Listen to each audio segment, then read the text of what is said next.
All right. Good evening, everyone, and welcome to another edition of Talk NL. I think this is our first episode of the new year. Um, it seems like a long time ago, but we actually are still now in February, and we're finally getting back on track with some things. So I'm joined here by Mr. Graydon Pelley. Graydon, how's it going? Not too bad, Rudy. It's great to be back for sure. Yeah. So, like I said, this is our first Talk NL of the year. There's a lot to talk about when it comes to the election and whatnot. And if you're watching us here now on Facebook or on Twitter or on YouTube, then you can leave a comment and stuff and join into this conversation. We're going to be talking about the 2021 election that's still ongoing, and that we had kind of planned this grading to be a post-mortem, I guess, to talk about how things went after the election was over. But obviously that didn't happen, and we'll get into that. But first of all, I want to talk about you. I mean, how are you feeling? Everybody's been asking and wondering how you fared after your health battle there a little while ago. So how are you feeling? Doing really well, Rudy. And yeah, it was a little bit of a battle and unexpected, of course, but back home now and for the last week or so and relaxing, just not doing a whole lot of anything. Social media, of course, keeping on top of everything with regards to the election and the pandemic and listening to the comments and weighing in every now and then. But yeah, just home on the last leg of my recovery, I guess, and hoping in the first part of March to get back to work teaching with my students if they're back at school. If not, to be online learning for sure. Oh, for sure, yeah.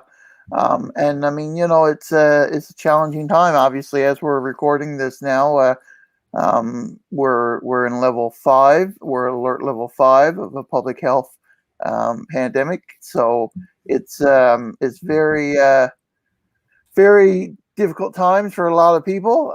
We're having a little bit of an outbreak, but I mean, thanks to the incredible work of Dr. Janice Fitzgerald and everybody at Public Health, I think we're going to get through it. So it's like you said, it's challenging times, but we're looking forward to better times for sure. Yeah, absolutely. And again, of course, it's been done time and time again that we can't say enough how proud we are of the job that Dr. Fitzgerald is doing with her team. And especially now, I guess, with all of the teams that's working out in the eastern region and doing all the testing in all winds and weathers. And our hats go out to all of those frontline workers, essential workers that are doing such a fine job. And not only in the healthcare system, but all of the essential workers, again, that are doing work and making sure that people's needs are being met and we get the things we need. And it's troubling times. A lot of people are finding it tough. But as we all know, Newfoundlanders and Labradorians are resilient. And we're going to support each other and encourage each other as much as we can. And we'll get through this together. For sure. So, Graydon, I mean, let's just jump right into it. I don't even know where to jump into it, to be honest with you. The 2021 election has been one where we've been just thrown for a loop so many times. Okay, so I mean, we're in day. I don't even know what day it was. What day it is. We're over a month now into the election. It was supposed to have happened on February 13th. It did not. And now, I mean, we're just basically going day for day. No one really even knows when election day is right now. That's right. And Rudy, we can just reflect back for a little bit. And I've been thinking as I've been talking to other lots of people, talking to the other party leaders.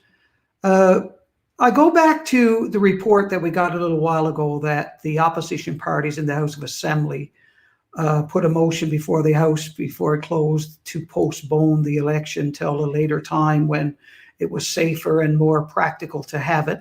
And apparently that motion was carried in the House of Assemblies. But I don't understand how come that wasn't followed and they decided to call the election anyway. I guess the prerogative of the Premier was he could call the election anyway, no matter if the motion was passed or not. Well, that's what he said. He said it's my prerogative and mine alone, to call the election. And I think, you know, he says he looked at the numbers, Graydon, and I mean, I saw this comment on Twitter. He says he looked at the numbers, and him, of course, referring to the number of COVID cases that were active at the time. I think we had 5 active cases at the time. But someone said the only number he really probably looked at was his polling number, because that's, you know, it was a high number, and he saw that obviously he was favored to win, and he was high in the polls, and so no doubt he thought that this was a good time to call an election for that reason. Yeah, and the thing about it is now, Rudy, that's all behind us. Yeah. We wake up now every morning and we know we're past that stage. We know we're past the stage where the opposition parties tried to get a conversation with the chief electoral officer earlier on. We've had conversations. I've had conversations with them. You've had conversations with the other parties, but obviously we couldn't get anywhere with it. We were promised a meeting, told that we were going to meet with the chief electoral officer, and right after that we saw a release put out by the Liberal Party, and 5 minutes after that we were contacted again and said the meeting is not going ahead. So right. I don't know how you feel about that, and I'd like to know how the people feel about that. And we are seeing comments coming up here on the screen, but right. That seems awfully fishy to me. What do you think? I mean, it's a bit. It was. I tell you what was most fishy about it, Graydon, and I mean, I was in on this conversation as the provincial president of NL Alliance. So basically, it was a conversation that was started by the NDP, and the NDP president Kyle Reese, who I've had a conversation with, and basically, you know, we've agreed to try to work together on this to come to some sort of resolution that's going to be beneficial for the people of Newfoundland and Labrador. And so the NDP put forward a request that Chief Electoral Officer Bruce Chalk would meet with all of the party representatives. So we're not talking about party leaders. We're not talking about candidates. We're not talking about anybody who's involved in the election per se. We're talking about representatives from each party. So like the party president, maybe, a campaign manager or someone, but not a candidate that's running in the election or a leader or anything like that. So these were behind the scenes people that wanted to meet. So they put forward the request. Bruce Chalk came back and said, yes, I'm willing to meet with you. I will meet with you all. Please set up the meeting. And we published proof of that. We tweeted out screenshots of proof of those interactions. And so from there, I mean, we went to work. We tried to set up a time. We suggested like the day after in the afternoon, and we were going to have a virtual meeting because obviously the COVID measures and everybody's kind of spread out and whatnot. And so from there, the Liberals came out and made a public statement and said, no, we don't want to meet. We don't think it's beneficial, and we are not agreeing to this meeting. 12 minutes later, so 12 minutes after the Liberals released their desire to not meet, Bruce Chalk emailed all of us back again and said, I'm sorry, I'm not going to be available for that meeting after all. So, I mean, Graydon, to me, that's very, very fishy. To me, that's very, very concerning, because it looks like on the surface here that Bruce Chalk is not taking his advice or taking his orders as the chief electoral officer independently. He's taken them from seemingly the Liberal Party. And the thing about it is, we can sit here and we can surmise all we want, but the old saying says perception is everything. And I've had a lot of Right. people talk to me and a lot of people contact me about this, and they have come to the conclusion that something's not right here. And for this to be, I mean, let's face it. And I talked to Mr. Crosby. We talked to the NDPs, and let's face it, we have grave concerns and concerns that are being raised. It's not us. It's not about me. It's not about NL Alliance. It's about the people of Newfoundland and Labrador.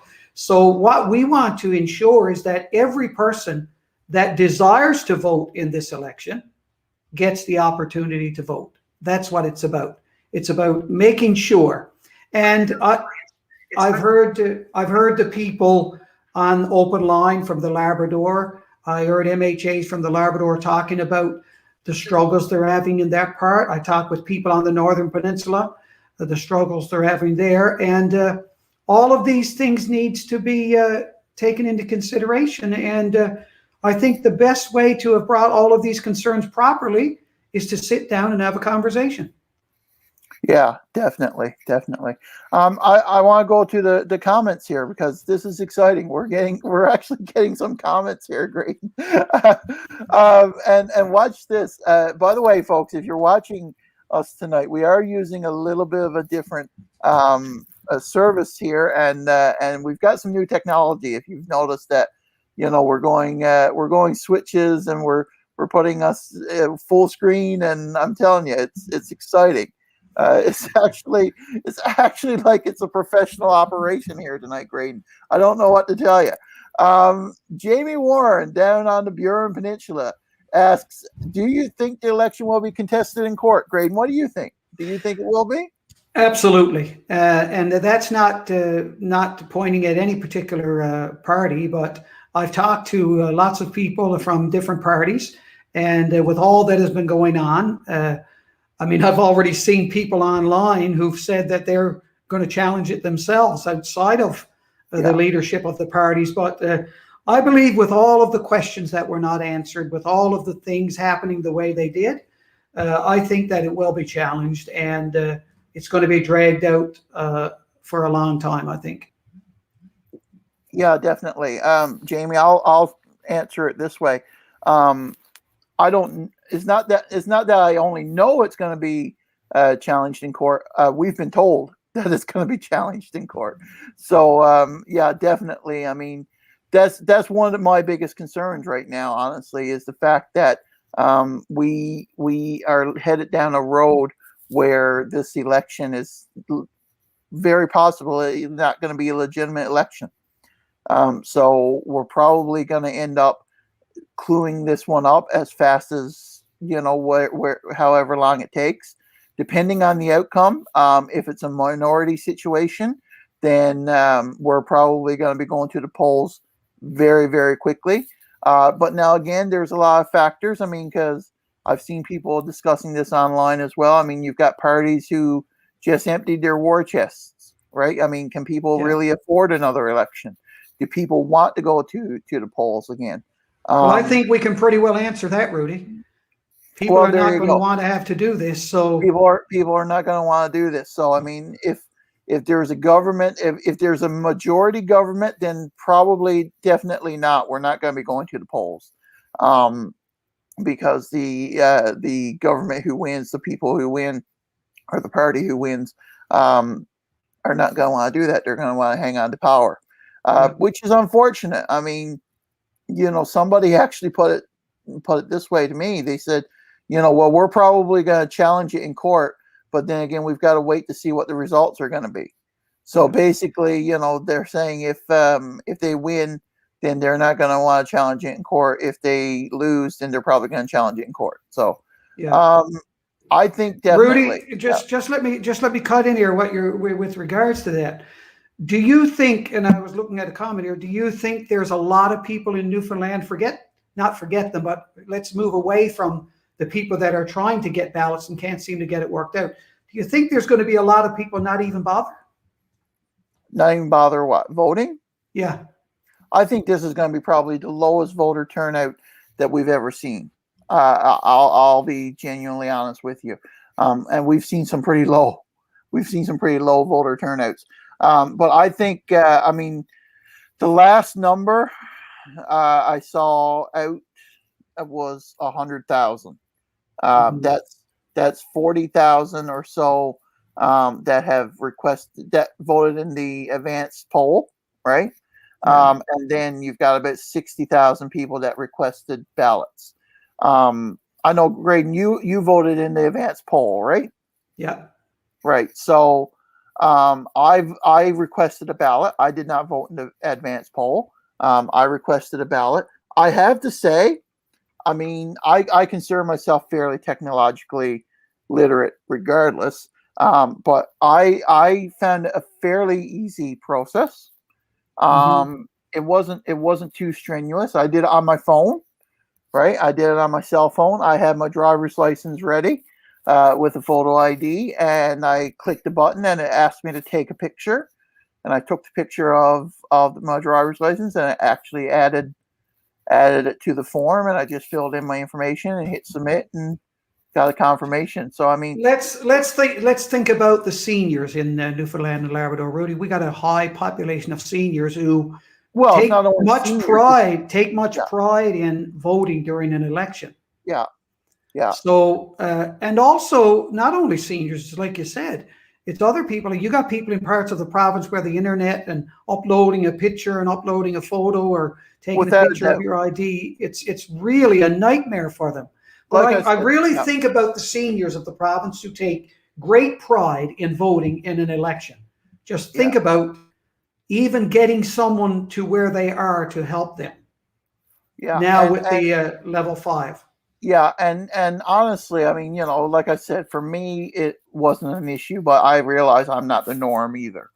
I'm probably, but now with that said, Graydon, I mean, I think given the circumstances, elections in L may have, I mean, they are trying, right? Yeah. Oh, absolutely. Whether or not this is a legitimate, it's going to be a legitimate election or not. And I mean, people have called that, question to Bruce Chalk if this is even constitutional at this Mhm. point, right? Yeah. But they are trying. I mean, they've got more numbers, phone numbers now, but it's definitely a hindrance. It's definitely people who are going to have some trouble here. And I tell you, one of the biggest concerns that I have, and I'll just tell you this story. I mean, the other day or a couple of days ago, the Elections NL website was down, and someone texted me and said, "Hey, do you know what's going on here? I can't get on the Elections NL website. I wanted to get a ballot." And I said, "Well, I guess the website's down. You're going to have to try again later." And they said, "I'll forget it."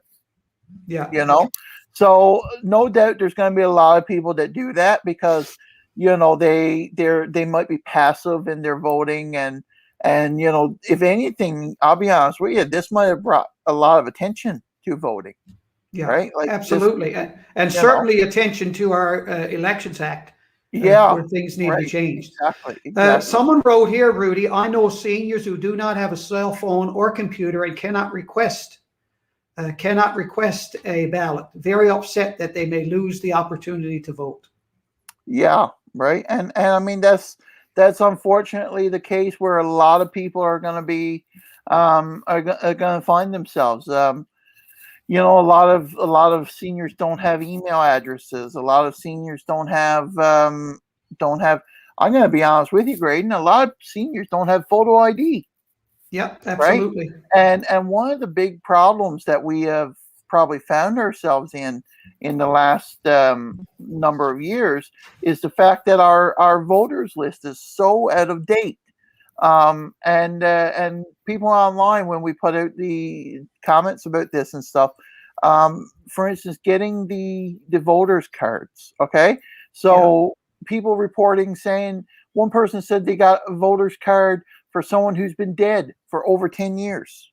You Hmm. know, people getting voters cards for people who used to live at that address and don't live there anymore, and stuff. So I mean, it's all stories that we've heard here. Um, and in a lot of cases, like, you have people who went to vote and they said, "Oh, well, that's Graydon. He lives up the road. in a lot of these rural places, right? I mean, that's Graydon. He lives up the road. I know Graydon. I don't need to verify him. I don't need to get his photo ID. I don't need to update his address. I don't need to do all these things because, I just know Graydon, and Graydon's a good guy, and here's your ballot, Graydon. I know you live here in this district, and you can go vote. So, I mean, it's been a little bit of a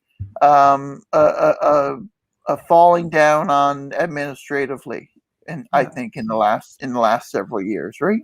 So, Rudy, let's just move away from that a little bit. And there's all kinds of points, comments, and questions. And someone asked a question now, and this has been on our minds from even before the election was called, because we put it out there. When do you anticipate that Fury will release the anticipated report? So we don't know when election day is. We don't know when the final count is going to be given. Yeah. So do you think now there's no report until?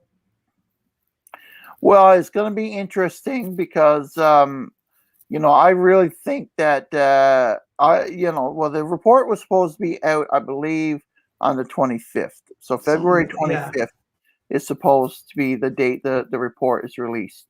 I'm not a conspiracy theorist or anything, Graydon, whatsoever, but I do think it was pretty ironic that, votes originally had to be back on March 1st. Now they have to be back on March 5th. So when you stop and think about it, it's actually, highly possible that most people will have voted by the time the Green Report does come out. Even if it does come out on the 25th, most people will probably have voted by then. Whether or not that's intentional, I don't know. I would not venture to say. But I think it's just very coincidental that happened that way. Rudy, I had some correspondence a few days ago from more than a few days ago. Now it was right after the advance polls were done. Correspondence from Elections NL asking if I wanted scrutineers at when they were opening up the advance polls and counting them. So what happens now with that with the mail-in ballot? I know in a normal time, when we have elections and ballots are counted in the polling stations, scrutineers are allowed to be there. So what happens now, I wonder, with that? How's that going to play out when it comes to the counting of the ballots and people having scrutineers? It's going to be interesting, I think. My other question, and to be honest with you, is why is everything being funneled now through the Elections NL office on Hallett Crescent? Why is it that we couldn't have still dealt with our local polling stations? So, I mean, even if it is mail-in ballots, why couldn't I have gone to the post office and mailed my ballot to my returning officer here in the district? Mm-hmm. And then the votes, and those votes get counted there and then passed on to Elections NL. Why is it now that, because it feels like Elections NL has taken on this big insurmountable task of distributing, receiving, and counting all of these ballots, right? Mm-hmm. So I mean, why is it that we haven't utilized local polling stations to kind of ease the burden and lighten the load for people a little bit? Mm-hmm. And another thing that I put this out there the other day on Twitter and on social media, Rudy, we're talking now that you're talking about individual districts. Where are all the candidates from the different districts across the province? Where are they with this? I'm not getting much commentary. You're seeing much commentary from the candidates and any concerns, because I'm sure that the voters are sharing their concerns with the candidates. But how come we're not hearing any of these brought forward from the different candidates across the province? I mean, every district has got 2 or 3 or 4 or 5 different candidates. Yeah. So mm-hmm. What's up with that? The silence has been deafening. Yeah, and I think a lot of it is people are just deterring their comments to the party leaders and whatnot. And I know Mr. Crosby has been very, very much outspoken with this. He's kind of said, how he feels, and I guess that's how everyone else is supposed to fall in line, Graydon. I mean, you know how the party system works by now. So, so it's very likely that that's the case in the Liberals' case. As far as I know or can tell, Mr. Sams, the co-chair of the campaign, is having most of it to say. Mr. Fury is kind of deferring stuff to other people, so he's not really having much to say at all. When it comes to the NDP, I mean, they've been pretty silent all around. Like I said, Mr. Rees, the president, he's been pretty outspoken, but I mean, Alison Coffin has not had a lot to say. I've heard nothing really from Amy Norman in Labrador. She's had some things to say on social media. She's been speaking out and stuff, but for the most part, you're right. I mean, there's just been not a lot of talk of candidates and whatnot on these issues. Mm-hmm. Yeah, it's certainly an interesting time. It's certainly going to be a interesting day when it comes to the day for counting the ballots. But I understand that Mr. Chalk said on one of the news broadcasts the other day that there is coming a time now when they can start. They don't have to have all the ballots in to start counting.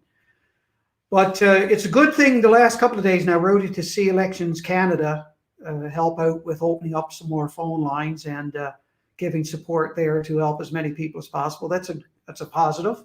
Yeah. So, Graydon, does that concern you? The fact that all of these ballots aren't going to be counted at the same time? It does. It's this whole fiasco since it started concerns me. I mean, we put a statement out, and I certainly shared my concerns. Even at the call of the election, I shared my concerns about what it was involved and how it was going to be carried out in a pandemic. And now we're thrown into level 5 the day before, the night before, hours before the polls were supposed to open on election day. Everything was changed, and then we got several days where there were more changes made and more changes made. And to be honest with you, I still expect more changes before this is all done. I expect deadlines to change. You think so? So you think maybe that March 5th deadline may not? I won't be one bit surprised if that's not extended. Yeah.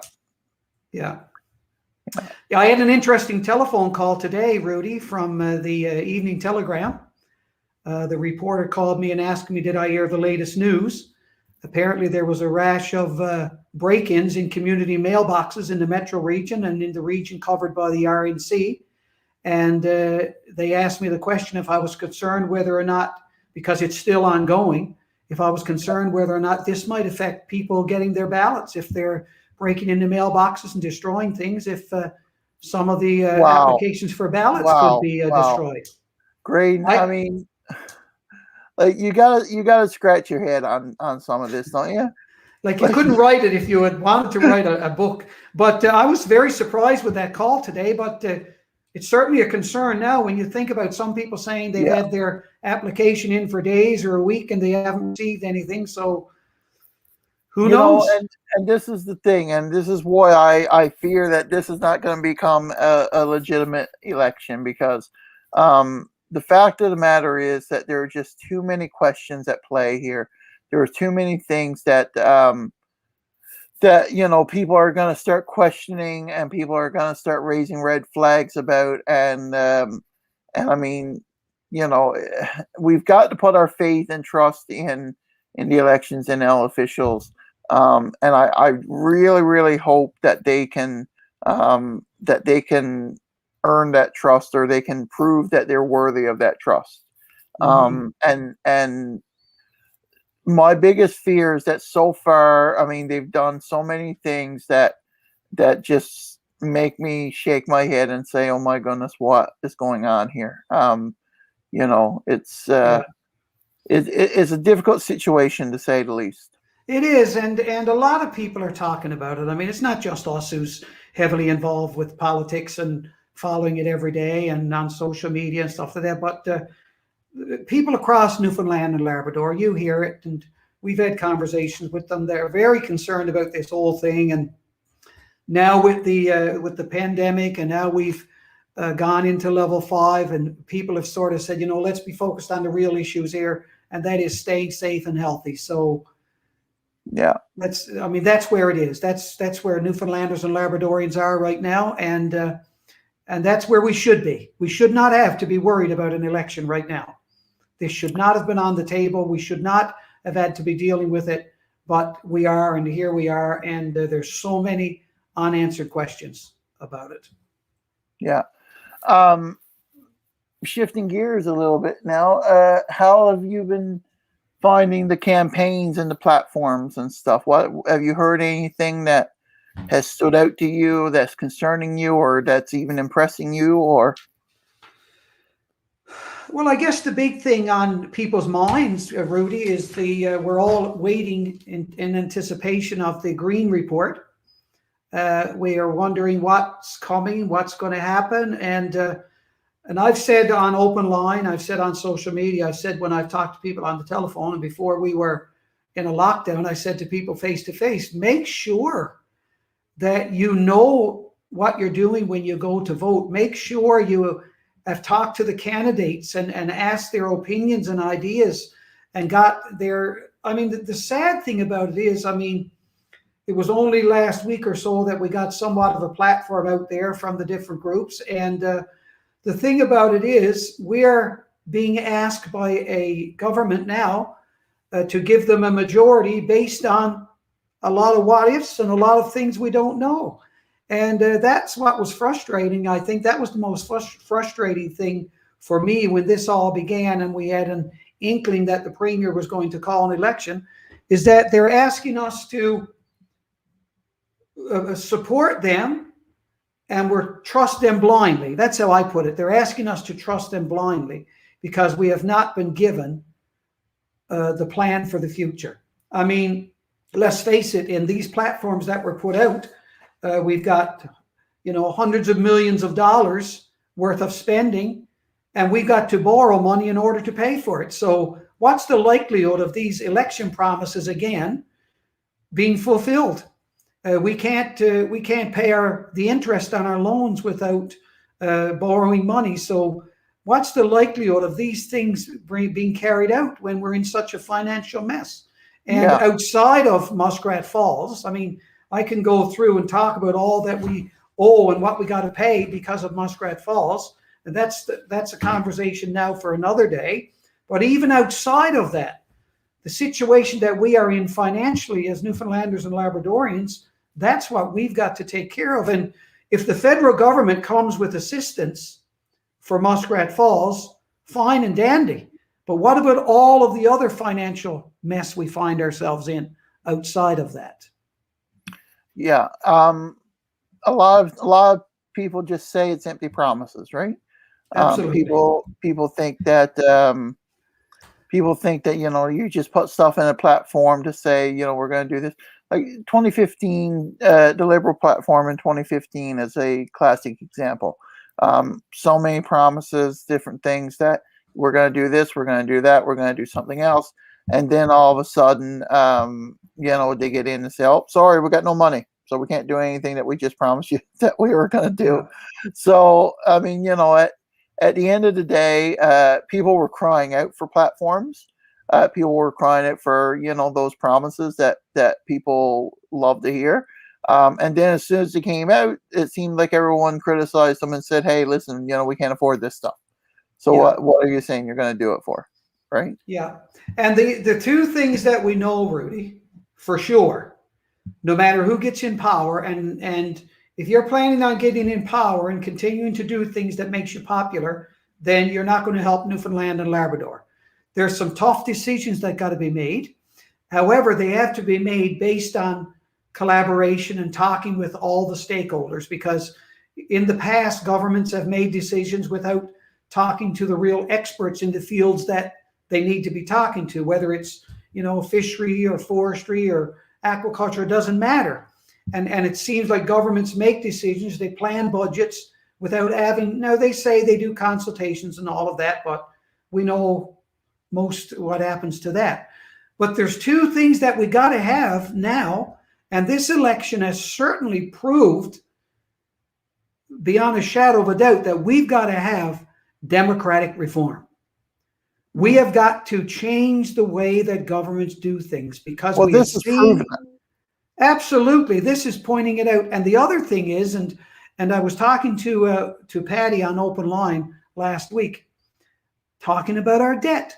How many times have you heard any of the leaders in this province, in this campaign, talk about how they're going to tackle our debt? Think about that. Yeah. We haven't heard it. Not a lot, no. No, it's just it's just something people mention passing by. But we have said from the start, we have said as NL Alliance that we have to change the way we do things in Newfoundland and Labrador. That includes the way the government spends money and how we are not looking out for Newfoundlanders and Labradorians with a financial plan for the future. There's going to be tough decisions. There has to be.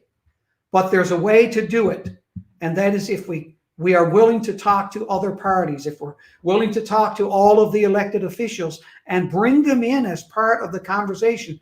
I believe, Rudy, that we have a lot of intelligent people elected as MHAs to the House of Assembly who's got some great ideas and some great strategies for Newfoundlanders and Labradorians to help us out in the future, but we're not hearing from them.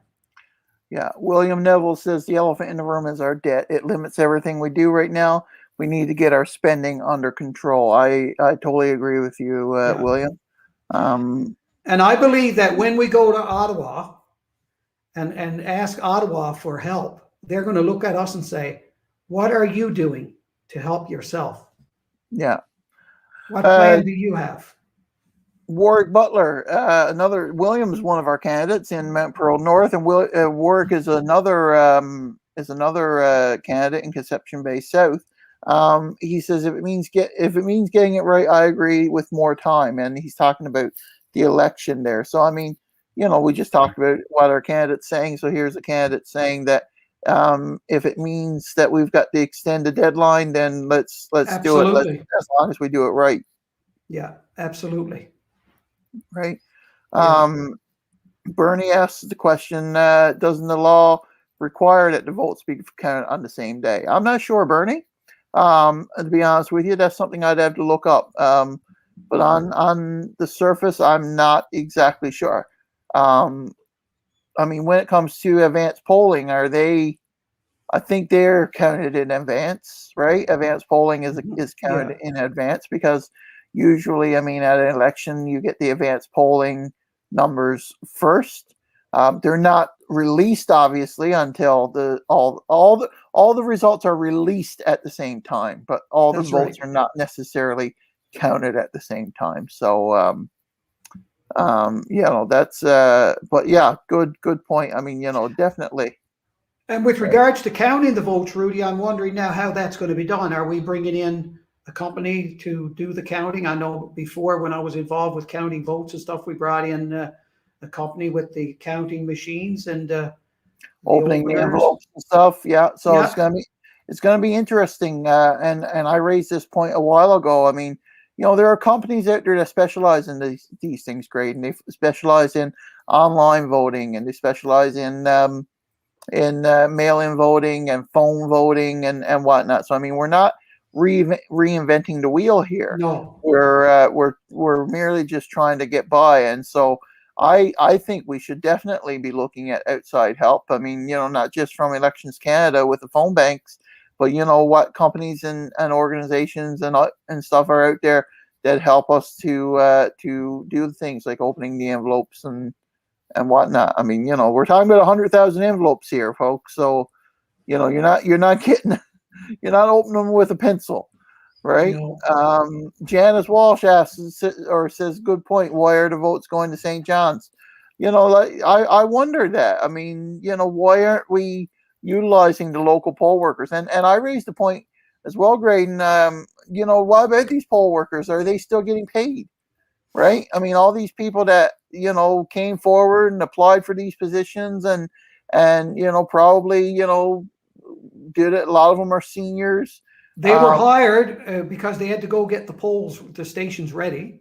Right. So they were already hired. We didn't cancel this until 9 or 10 o'clock Friday night, Yeah, right? that's And the right. polls were opening at 8 a.m. So it was less than 12 hours before these people were going to be up there setting these polls up.